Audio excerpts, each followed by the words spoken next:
kar ku bar billahi lazi wannan inda kaga wannan bidiyon sai ka mun sirri ne na addu'a mamaki, albarkan manzon Allah. wannan sirri ne na duk haƙiƙa, wanda sirri ya ne na dauki wannan masifa. bidiyon Ku ya mun gwada wannan share ma'ana sirrin, ka za ku tura sha mai mamaki. uwanka su karu, Za ku ce sannan ni kai na ba gaya annabi muku na kawo salati muku wannan ka sirri. kare mun addu'a alfarman Muhammadin Rasulullahi. Duk wanda ya dauka sai ya mun addu'a.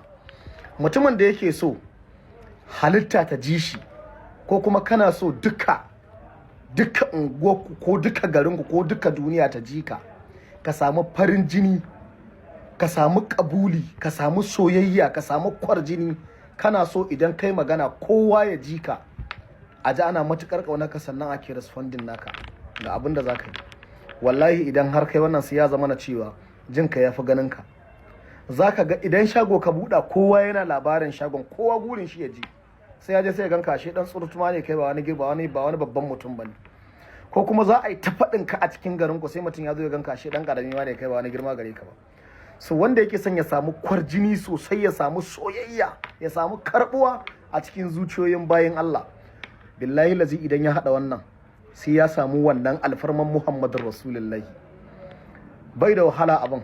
A za a samu gyare ne guda 7, gyare tsohon nama, idan baka ci ba yaro ubanka ya ci.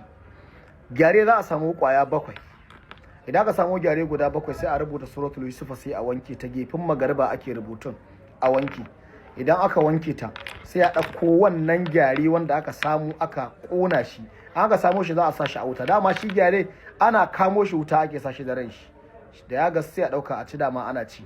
So kana samo gyare zaka sa shi a wuta, da ya ɗan gasu ɗinnan sai ka shanya shi, idan ya bushe sai ka daka. Idan ya koma gari, wannan garin lokacin da aka gama rubutun suratul Yusuf complete ɗinta, amma ka sani rubutun a jikin madubi ake yin sa. Idan aka gama complete sai ka ebi wannan garin na gyare, sai ka dan barbada ma rubutun, sai ka aje. Idan ya samu kawai minti 7 ko 5 sai ka dauka. Idan ka dauka sai ka dan sha kadan, sai ka shafe fuskar ka da jikinka. Haka zaka rika yi tsawon kwana 7 ka dakatar. Wallahi malam, billahi ladhi in sunanka ya fita kenan har abada. Sai ka zagaye duk inda baka tunani alfarman manzon Allah. Kuma idan ɗanka ne kana so yana karatu, kana son Allah ya ɗaukaka shi a gurin, Allah ka jarraba mai wannan aikin. Suratul Yusuf din ita kadai in ka hada ta, wallahi ta ishe ka. Ana rubuta ta a jikin madubi, sai ka rika lasarta, Allah zai baka farin jini sosai da kwarjini. Mutumin da yake son kuma ya samu soyuwa a cikin zuciyoyin halitta shi ma sosai, dan uwana dan Allah ka je ka samu tsatsagi, wasu suna ce mai jirga, ka kware shi ran Lahadi, ka shanya ya bushe, ka daka, ka zuba shi a zuma, ka rika lasa. Billahi lazi duk roba shi 1,200 nake bada ta. Wallahi wanda na ba ya san gaskiya, haka nake bayarwa.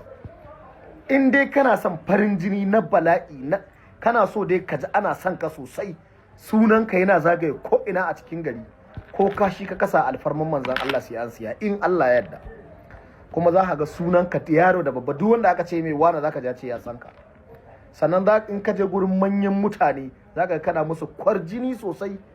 In ka nema ba za ka ga an maka abin a cikin girmamawa da mutuntawa.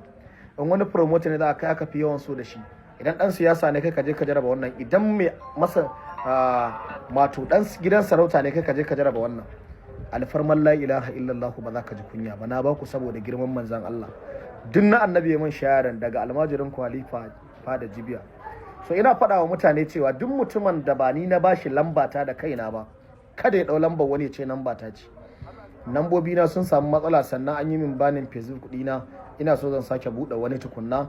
Ga lambar waya na wadda za ka same ni wannan da bakina na faɗa maka, 07080 25 080 26 27 48 devil 2, ma'ana 22.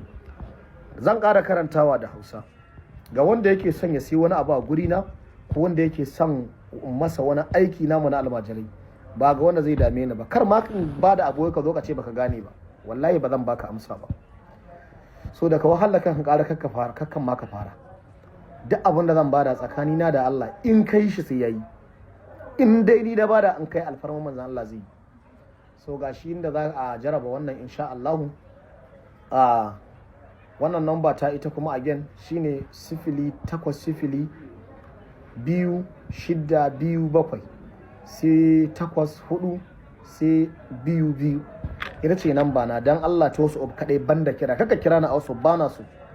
ina ma kowa fatan alkhairi. Allah ya bar mu da sayyidina rasulullah. Wannan sirrin da na bada tsakanina da Allah da shi nake amfani.